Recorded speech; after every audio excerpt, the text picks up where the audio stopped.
सभी स्टूडेंट्स को नमस्कार बेटा।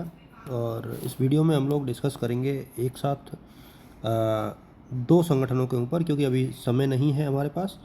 तो आसियान और सार्क दोनों को एक ही साथ देख लेंगे। आसियान और सार्क दोनों को एक साथ देख लेंगे, और उसका रीज़न ये है कि दोनों जो है एशिया के महत्वपूर्ण संगठन हैं, और दोनों का अपना महत्व है।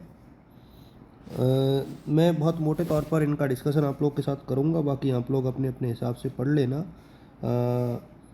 एक तो ये है कि आसियान की फुल फॉर्म क्या है। तो एसोसिएशन ऑफ, ये आपको इंग्लिश में याद करनी पड़ेगी सभी बच्चों को। एसोसिएशन ऑफ साउथ ईस्ट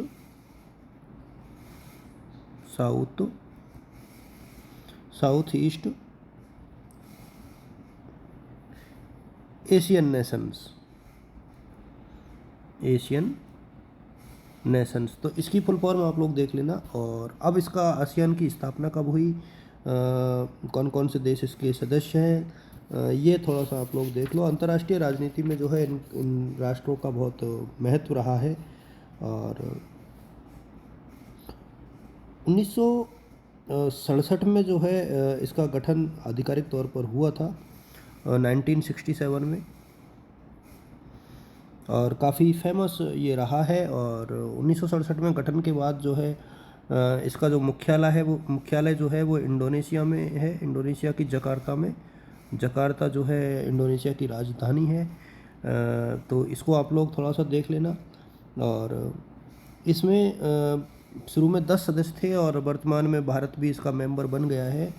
और इसके जो शिखर सम्मेलन है वो लगभग 14 शिखर सम्मेलन अब तक हो चुके हैं।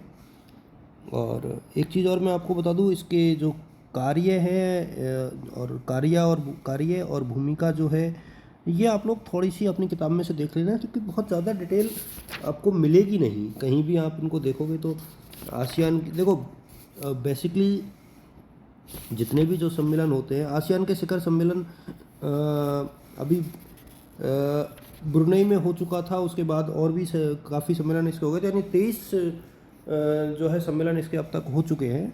ये इसको करेक्ट कर लो, जो पहले मैंने 16 बताए थे वो गलत थे। दक्षिण एशिया के सहयोग में जो है इसका बहुत बड़ा योगदान है। और इसके अतिरिक्त यदि आप लोग देखो, एक तो संगठन हो गया और कार्य हो गए, इसी प्रकार से आपको सार्क के बारे में पढ़ना है। और मैं अभी भी कह रहा हूँ कि आप लोग अपनी बुक में से अच्छे से देखना, क्योंकि अगले वीडियो में मैं बहुत शॉर्ट में आप लोगों के साथ अंतर्राष्ट्रीय आतंकवाद और जो ग्लोबल एनवायरमेंटल इश्यूज़ हैं उन दोनों टॉपिक्स के ऊपर हल्का सा डिस्कशन करूँगा 8-10 मिनट में। तो वो भी वीडियो इम्पोर्टेंट रहेगा, और ये पेपर भी अपना कंप्लीट हो जाएगा इसके बाद। देखिए, जो भी संगठन आप पढ़ोगे ना, तो एक तो उसका संगठन पढ़ लो आप लोग, उसका मुख्यालय पढ़ लो, और उसके कार्य पढ़ लो, और फिर उसकी प्रासंगिकता। यदि याद रख सकते हो तो उनके अधिवेशन, वो बहुत ज़रूरी नहीं है, लेकिन याद रख सकते हो तो।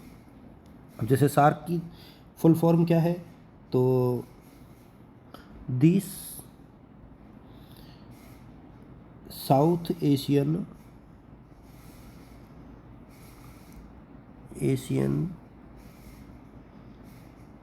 Association for regional cooperation. और इसका मुख्यालय जो है काठमांडू में है। काठमांडू आप लोग मुझे बताओगे कमेंट बॉक्स में कि कहाँ की राजधानी है, क्योंकि थोड़ी बहुत मेहनत तो आपको करनी पड़ेगी। और वर्तमान में इसके मेंबर जो है 8 है, अफ़गानिस्तान को भी शामिल कर लिया गया है। इसमें चार्टर है जिसकी में 10 अनुच्छेद है। एक प्रकार से चार्टर जो होता है वो किसी भी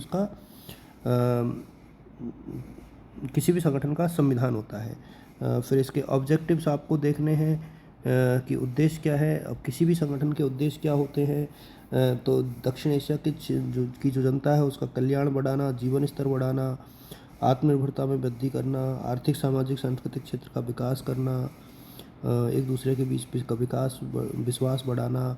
तो ये बहुत सारी चीज़ें हैं। तो इसकी कुछ संस्थाएं भी हैं।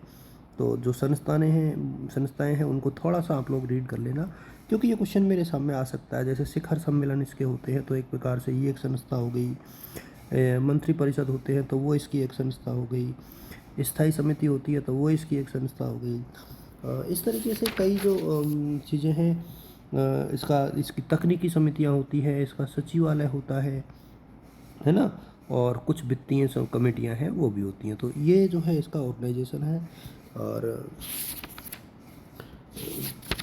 जो एक दूसरे के साथ सहयोग में इसकी बहुत महत्वपूर्ण भूमिका है। इसको आप लोग अच्छे से रीड कर लेना, कल के पेपर में कुछ ना कुछ इसमें से मिलेगा। Thank you.